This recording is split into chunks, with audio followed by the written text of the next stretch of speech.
Selamat datang di channel Pemuja Malam. Jangan lupa like, share, and subscribe ya. Terima kasih.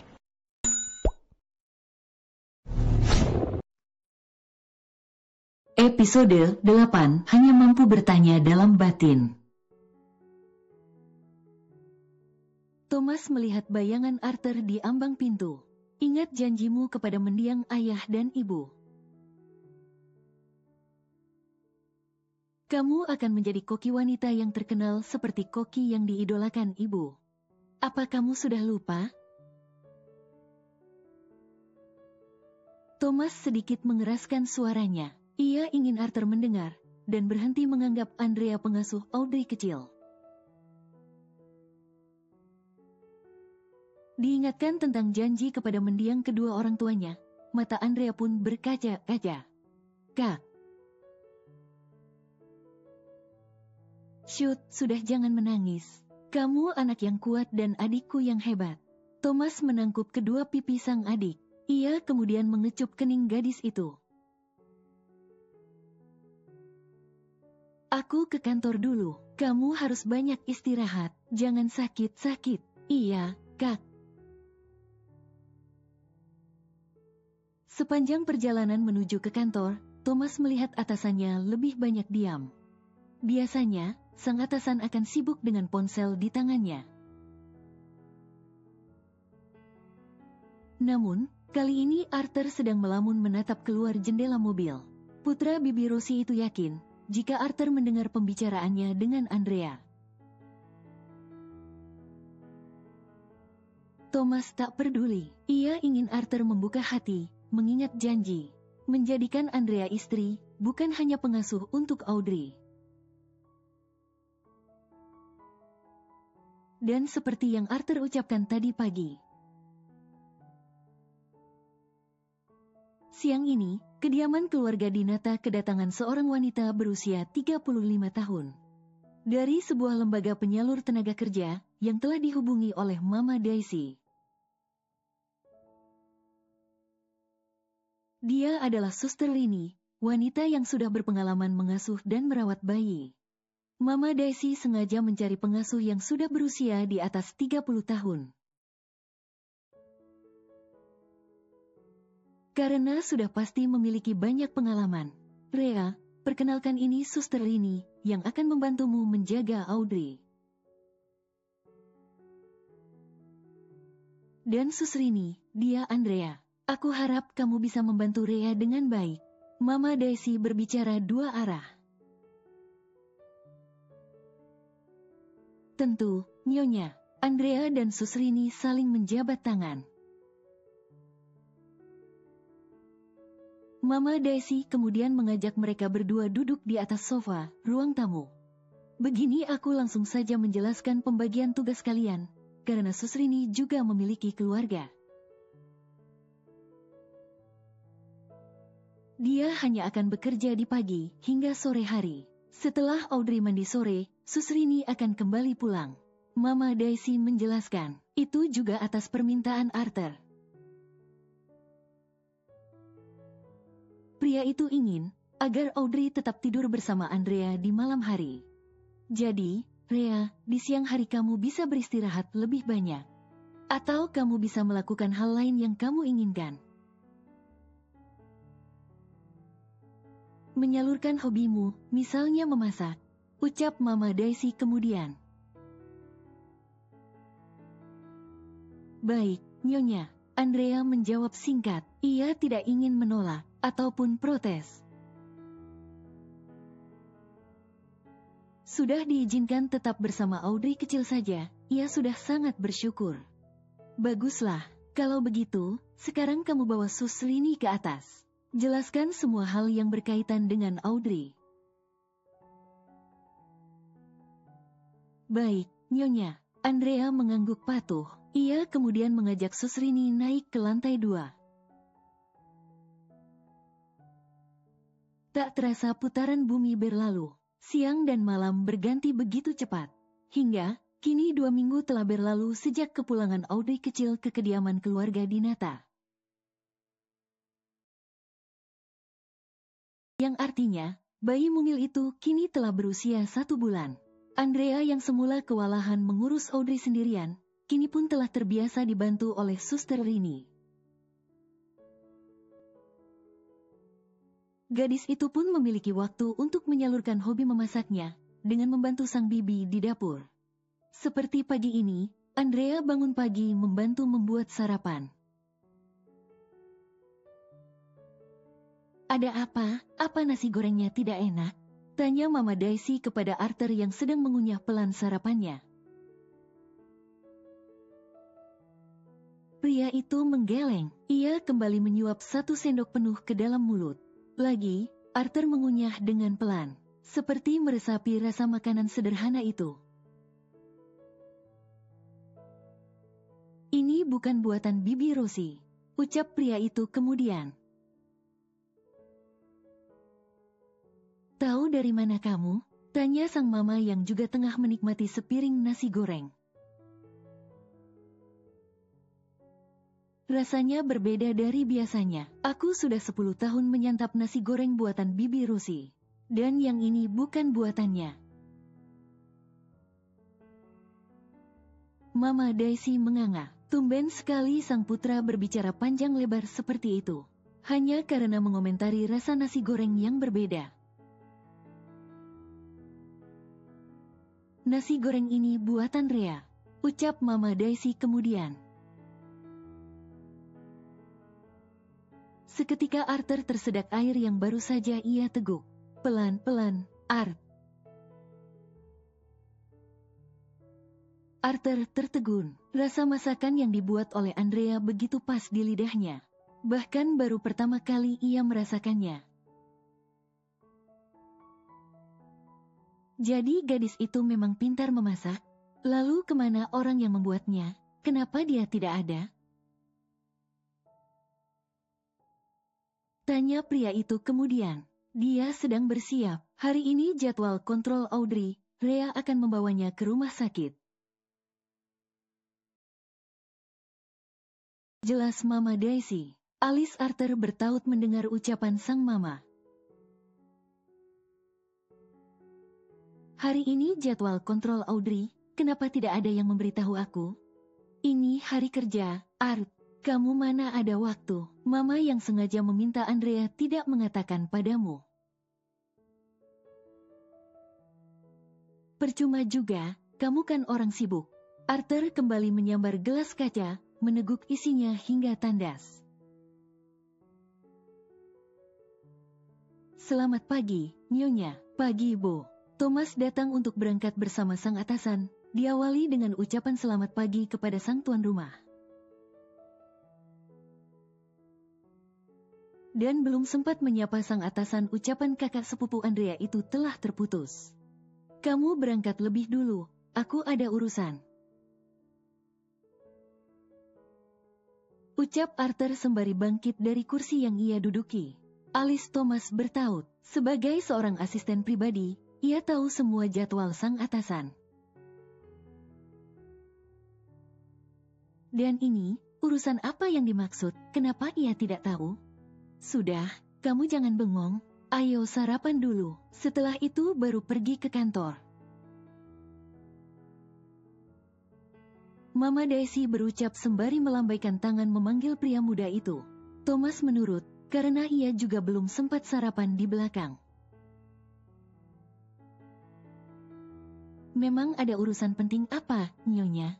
tanya anak Bibi Rosie itu saat Mama Daisy menyodorkan piring berisi nasi goreng kepadanya. "Urusan rumah tangga, anak mau kontrol ke dokter. Tapi Papa tidak tahu, Mama mau bawa anaknya sendiri." "Ya, Papa tidak mengizinkan dong," ucap Mama Daisy tergelak. Thomas yang mengerti hanya mengangguk dan tak lagi bertanya. "Anak Bibi Rea sudah cantik, ya?" Andrea berbicara pada bayi yang tengah digendong oleh Sus Rini. "Apa perlengkapan nona kecil sudah siap, Sus?" tanya Andrea kemudian. "Sudah, Mbak." Meski Suster Lini umurnya jauh di atas Andrea, namun ia tetap memanggil dengan sebutan Mbak. Walau Andrea memintanya memanggil nama, namun pengasuh Audrey itu merasa tidak enak hati. Karena Andrea merupakan calon istri majikannya, yang ia tahu, Arthur adalah ayah bayi yang diasuhnya. Selama bekerja, Suster Lini tidak pernah ikut campur urusan majikannya. Andrea mengangguk, ia kemudian mengambil alih bayi mungil itu. Kalau begitu, kita pergi sekarang saja ya, Sus. Siapa tahu dapat lebih awal, ucap Andrea kemudian. Iya, Mbak. Sus Lini kemudian mengambil tas yang sudah berisi kebutuhan Audrey, yang akan dibawa ke rumah sakit. Mereka kemudian berjalan menuju pintu. Namun, langkah kedua wanita berbeda usia itu terhenti di ambang pintu. Arthur berdiri di sana dengan bersedekap dada. Berikan itu padaku, ucap pria itu kepada Sus Lini. Pria itu menunjuk tas yang sedang dijinjing wanita 35 tahun itu. Kamu tidak perlu ikut, Rea akan pergi bersamaku. Tapi, Tuan, kamu membantahku lagi? Manik mata Arthur melebar sempurna. Bukan begitu, maksudku, bukannya Tuan harus pergi ke kantor, aku bisa pergi bersama Sus Lini. Jelas, Andrea, selama 2 minggu ini, ia menjadi penurut dan tidak membantah ucapan pria itu. Aku papanya, jadi aku harus ikut memeriksakan putriku. Lagi pula, kantor bisa menunggu, ucap pria itu. Ia kemudian memutar tubuh meninggalkan Andrea dan Sus Lini. Sus, maaf, aku tidak tahu jika dia bisa pergi. Tidak apa-apa, Mbak Rea, biar saya tunggu di rumah. Andrea pun menyusul Arthur ke bawah. Lain kali, katakan padaku apapun yang berkaitan dengan Audrey, ucap Arthur saat mereka sudah berada di perjalanan menuju rumah sakit. Pria itu mengemudikan sendiri mobilnya, dengan Andrea duduk di kursi sebelah kiri. Maaf, Tuan, sebenarnya, aku sudah akan mengatakan pada Tuan.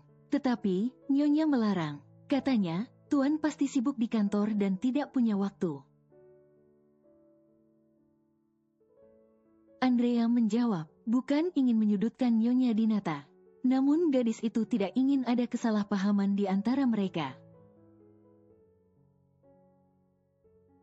Apalagi 2 pekan ini, mereka sudah tidak pernah berdebat lagi. Penjelasan Andrea membuat Arthur membuang nafasnya kasar. Ia kini mengerti, ini hanya akal-akalan sang mama, agar dirinya dan Andrea semakin dekat. Tak lama kemudian mobil yang mereka tumpangi, tiba di parkiran rumah sakit. Rumah sakit Hugo, salah satu rumah sakit swasta di ibu kota, tempat di mana mendiang Audrey melakukan pemeriksaan. Berikan Audrey padaku, kamu bawa tasnya. Andrea mengangguk, membiarkan Arthur mengambil alih bayi itu. Mereka kemudian berjalan bersisian masuk ke dalam rumah sakit. Banyak pasang mata yang menatap ke arah mereka. Bagaimana tidak, mungkin baru kali ini, melihat seorang pria berjas yang menggendong bayi. Sementara, wanita di sampingnya membawa tas dengan gambar bayi merangkak. Tuh Pa, lihat, pria itu saja mau menggendong bayinya. Papa bisanya cuma buat saja, tapi tidak mau gendong. Ucap seorang ibu yang sedang duduk ditemani sang suami pada kursi tunggu. Andrea yang mendengar itu, merasa jengah. Kenapa wanita itu tanpa tahu malu berucap seperti itu? Kamu sudah melakukan pendaftaran? Tanya Arthur setelah mereka sampai di dekat meja pendaftaran. Sudah, Tuan. Aku akan daftar ulang. Arthur mengangguk, kemudian mengambil tempat duduk tak jauh dari sana. Nama orang tua bayi? Tanya suster yang tengah mengisi data, karena ini untuk pertama kalinya Audrey kecil periksa di sana. Andrea bingung, ia tak tahu harus menjawab apa. Gadis itu pun melihat ke arah Arthur. Pria itu mengerti, kemudian mendekat ke arah meja pendaftaran. Arthur Dinata dan Andrea Cecilia. Dek. Andrea tersentak mendengar Arthur menyebut nama mereka berdua sebagai orang tua Audrey kecil. Ia pun menatap penuh tanya pria yang kini berdiri di sampingnya. Apa maksudnya? Ia hanya mampu bertanya dalam batin. Suster itu mengangguk paham. Ia kemudian melanjutkan mengisi data. Silahkan tunggu sebentar, Bapak, Ibu. Nanti nama anaknya akan dipanggil. Ucap suster itu ramah. Andrea dan Arthur pun mengambil tempat duduk. Biar aku yang menggendong Nona, Tuan. Tidak perlu, Rea. Lihat dia sedang tidur. Jangan diganggu. Ya Tuhan, apa pria ini tidak bisa bersikap manis sekali saja? Kenapa dia cepat sekali berubahnya? Apa Tuan Arthur memiliki kepribadian ganda? Arthur duduk termenung di atas kursi kebesarannya. Pria itu teringat kembali dengan yang terjadi di rumah sakit pagi tadi. Tidak ada hal serius yang terjadi pada Audrey kecil. Justru bayi itu mengalami pertumbuhan yang sangat bagus. Dan berat badannya pun bertambah. Andrea begitu telaten merawat bayi itu. Selalu memperhatikan asupan gizi dan nutrisi. Sehingga tidak ada masalah dalam pertumbuhan Audrey. Namun, yang mengganggu pikiran pria 30 tahun itu adalah, kini namanya dan Andrea tercantum pada buku periksa Audrey, sebagai ayah dan ibu bayi itu. Untuk saat ini, mungkin dengan berucap, orang akan percaya jika Audrey memanglah putri Arthur. Tetapi tidak ke depannya. Bayi itu membutuhkan bukti hitam di atas putih, jika ia memang putri Arthur dan Andrea. Sayang, apa ini saatnya aku menepati janji padamu? Ucap Arthur sembari mengusap bingkai foto mendiang Audrey yang ia pajang di atas meja kerjanya.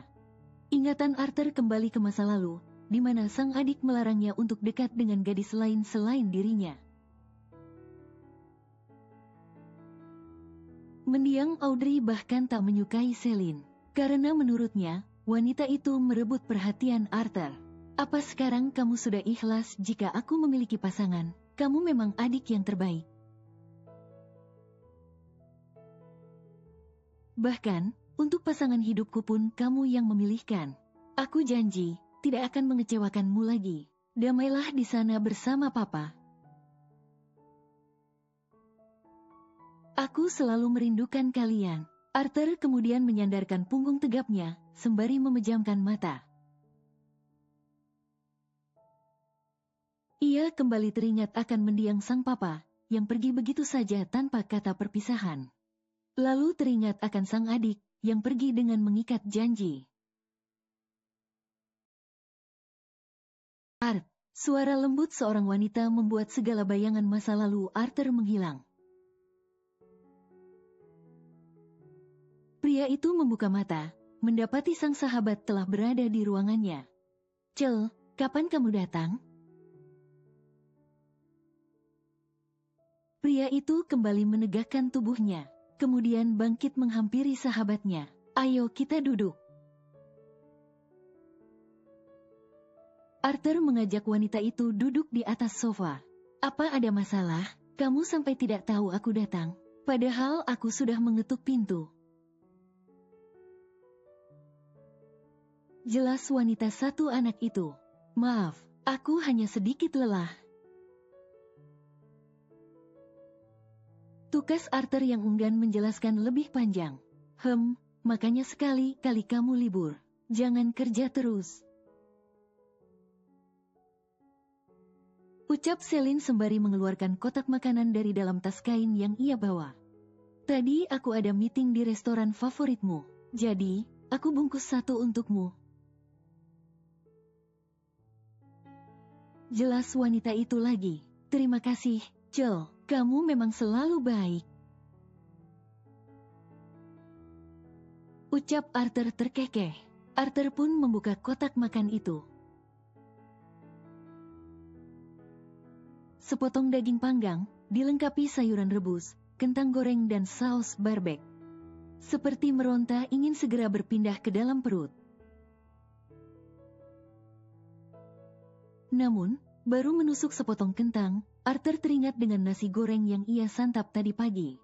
Ada apa, Art? Apa rasanya tidak enak, padahal aku membeli di restoran favoritmu? Ucap Celine yang melihat Arthur mengunyah dengan pelan makanan itu. Ia kemudian ikut mengambil sepotong kentang untuk mencicipinya. Ah, tidak, aku hanya teringat sesuatu saja. Ucap pria itu tersenyum. Celine mengangguk. Ia kemudian membiarkan Arthur menikmati makan siangnya. Sementara itu, Andrea kini tengah berada di lantai dasar gedung perkantoran di Nata Experience and Group. Gadis itu datang atas perintah Mama Daisy untuk membawakan makan siang untuk Arthur. Membuang dan menarik nafas berulang kali, Andrea pun memberanikan diri bertanya kepada petugas resepsionis. Saya diminta mengantar makan siang oleh Nyonya Dinata untuk Tuan Arthur, Mbak. Ucap Andrea saat petugas wanita itu menanyakan tujuan Andrea mencari pemilik perusahaan. Andre pun menunjukkan foto dirinya dan Mama Daisy. Seperti yang dikatakan wanita paruh baya itu, jika sulit menemui Arthur, petugas wanita itu kemudian mengarahkan kemana Andrea harus pergi. Dan disinilah sekarang ia berada, tepat di lantai 20, gedung perkantoran itu. Sampai di puncak bangunan itu, Andrea tak serta-merta langsung bisa bertemu orang yang ia cari. Ia harus menjawab pertanyaan dari seorang wanita muda yang menjabat sebagai sekretaris Arthur. Astaga, aku hanya ingin bertemu Arthur Dinata, bukan mau bertemu Pak Presiden. Gerutu gadis itu dalam hati. Rasanya ingin sekali ia melempar tas kain yang sedang dijinjingnya. Maaf, Mbak, tapi Pak Arthur sedang ada tamu. Ucap sekretaris yang Andrea lihat bernama Donna, dari papan nama yang terpajang di atas meja kerjanya. Sebentar saja, Mbak, aku harus memberikan ini. Andrea menunjukkan tas kain yang ia bawa. Sesuai perintah Mama Daisy, Andrea sendiri yang harus memberikan kepada Arthur. Bersambung.